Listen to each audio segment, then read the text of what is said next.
Well, with me now is the Director of the Institute for Public Policy Research, Nick Pearce, who was head of the number 10 Policy Unit under Gordon Brown, the Conservative MP Elizabeth Truss, and 21-year-old Shakila Uddin, a volunteer mentor for young people with the charity City Year. Elizabeth Truss, for another think tank, Centre Forum, you wrote something called Academic Rigor and Social Mobility.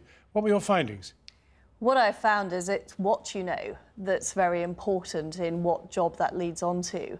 We've had a huge rise in the number of professional scientific jobs, and unfortunately those from low-income backgrounds are less likely to study rigorous academic subjects. So what I recommended, as well as the English baccalaureate of 5 rigorous subjects, we have an A-level baccalaureate as well of 3 rigorous A-levels, so that there's a college track for bright students from low-income backgrounds know how they can get into the top universities. Education, education, education, as somebody once said, Nick Pearce.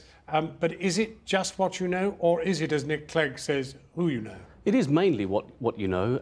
It's a broader range of things than just academic qualifications. I think also apprenticeships, vocational qualifications, these are very important routes to other kinds of reward and respect. But of course qualifications really matter. What Nick Clegg said today though was important in one respect. There is evidence that social networks are now more important than they used to be in getting you into better jobs. And the kinds of sort of intangible skills, soft skills, confidence, those sorts of things which private schools imbue their children with, which people from privileged backgrounds kind of carry with them, they also matter in getting jobs as well now. Shakila, you're at the coalface. I mean, you actually are mixing with quite deprived young people.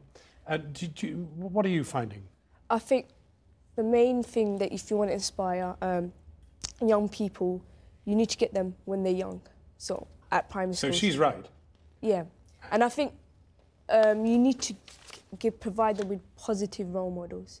So when they're young, they need to have someone they can aspire to, someone they can mirror, a strong inspirational leader, something beyond the teachers, and kind of give them opportunities, kind of let them have more opportunities than what they see. Did you have a mentor? I mean, was somebody in your life that got you where you are? I count myself really lucky to have a very strong mother who've taught me education's the right way. But not all kids at primary schools get that. The school we work at, these kids have so much energy, but they just have a lack of ambition. And that's what we're here for. We're here to kind of show them the right path, to be that role model. Nick Pearce, I mean, Labour threw billions at trying to move social mobility, and nobody can really say that it worked. No, it didn't get worse, it didn't get better, although there has been some progress in closing class gaps in educational attainment and very big increases in staying on rates after 16 in schools and colleges. That has but now that you're clean of any party political affiliation, where does your think tank think the solutions lie? Well, I think 2 things I would say. First is early years are incredibly important. So you agree with Shakila there? Yeah, well, if you go to the Scandinavian countries, universal high-quality nursery education makes a massive difference to people's life chances as they get older. Their school systems are more equal because they're based on that foundation. I also think actually what happens now, labour market's incredibly important as well, because some people get skills, but they don't get rewarded for it. Employers don't use those skills well. And of course, the big boom in social mobility after the war was based on changes in our economy. It was the welfare state, the growth of these kind of middle-class jobs. But if you look at a lot of the top jobs, we're actually short of skills. We are bringing people into the country to do some of those jobs because we don't have homegrown talent available to do them. So there's a serious problem in producing high-level scientists, high-level mathematicians. Britain is one of the few countries that doesn't have compulsory maths beyond 16. We don't have a broad core education like they have in Germany, like they have in states in the US, like they have in France, to get everybody up to that basic standard that you need for the modern day economy. But in a sense, skilled jobs have only gone up by, skilled jobs have gone down by 10%, what we used to call skilled jobs. Professional and scientific jobs have gone up by 35%. We simply aren't producing the people to do those kind of jobs. But all of you are talking about education and opportunity for young people through the educational system. What about class? Are you conscious of class? Yeah. What does it mean to you? I think there's always a debate about what you're born with and what you achieve. And it's sad that even in today's society that sometimes what you're born with can give you a head start in life. I'm from Newham, East London.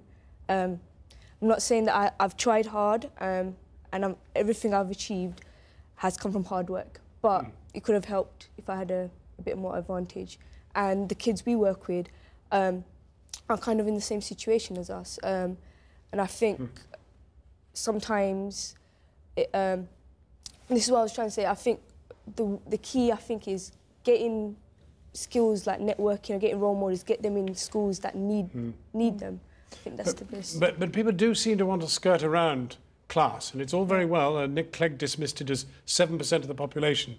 But if you cream out the middle classes and put them into fairly privileged fee-paying schools, you are taking out of the system an incredible dynamic for bringing up other people with you. Well, there's a fundamental problem in our school system, and the OECD said this, that we've got one of the most divided systems in the world.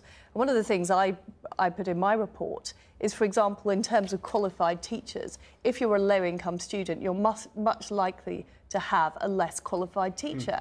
So, of course, you're starting off from worse, but it's actually the content of what we're putting into schools. It's not just the people or the students in the schools, it's the quality of teaching, it's what people are being asked to do, what subjects they're being asked to study. But, I mean, let's face it, Labour failed to wind up the hereditary business in the House of Lords. They'll boast they did some of it, but it's an incredible symbol of class. Yeah, I mean, I wish we did have an elected House of Lords. I hope we do get that. I hope Nick Clegg redeems his promise that he made in the interview you had with him earlier. But we're comfortable with it. We're comfortable with I'm not socially sure. hierarchical society. I don't think we are, actually. People like an Eton, they like a Bullingdon Club and the rest of it. Look, they voted for it. Well, they do. They certainly have got two privately educated people in charge, but I don't think, actually, that they do like a kind of stratified hierarchical society. Class exerts a really vice-like grip on British society. Is the royal wedding about class? Sorry, is the royal wedding about class? Are people excited that somebody who was born to it is actually going to marry somebody who wasn't? Well, I think people's obsession with Kate Middleton's status is about class. It's about that obsession with class in British society. But what I would say, more, perhaps more pertinently to this, is that more unequal societies make social mobility harder to achieve.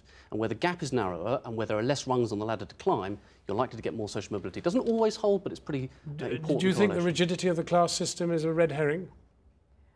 I think it is the case that in Britain, the empirical evidence shows that if you're from a low-income background, you're in a worse position in other countries. And also, we haven't had the fluidity. So France, for example, has got more socially mobile, whereas we haven't. And I think there are deep problems with the education system and the reforms that were made to it a while ago. And we have failed to encourage the study that we need to encourage in the system. I think that's the root of the problem. Elizabeth Truss MP, Nick Pearce and Shakila, thank you very, very much for coming in.